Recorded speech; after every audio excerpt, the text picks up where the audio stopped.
If you have a hayfield ready to be reseeded, you might want to consider planting alternative forages. Once considered a rescue for spotty alfalfa growth, new research shows these forages can hold their own in your ration.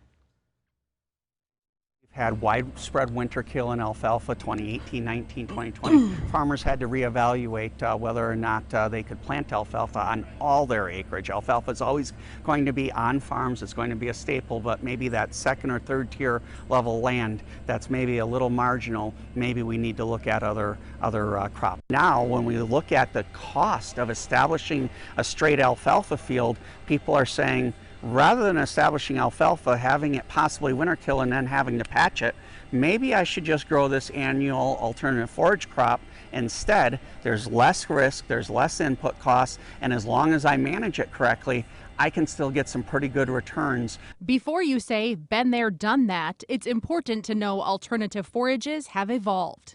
In agriculture, everything is cyclical. We have people who maybe remember what alternative forages were in the 80s and 90s and how it was for heifers and dry cow feed.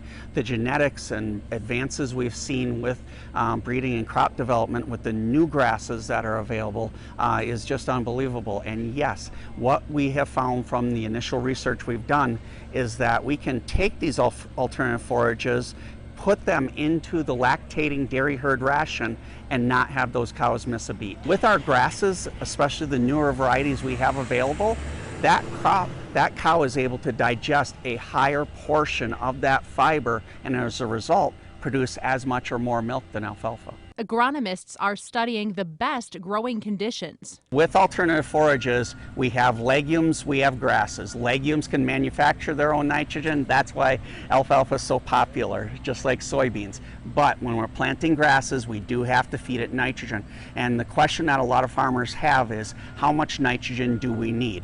Well, research we did this last year, we were able to identify on 2 sites that approximately 160 units of nitrogen gave us the maximized yield as well as the economic return for that nitrogen. However, we had a site where after 180 units of nitrogen, we never saw it plateau. So we are doing research again this year, 2022, and we're still harvesting that crop, and we hope to have results to share with farmers this winter. Depending on when they are planted, growers should expect to take 3 or 4 cuttings of most alternative forages.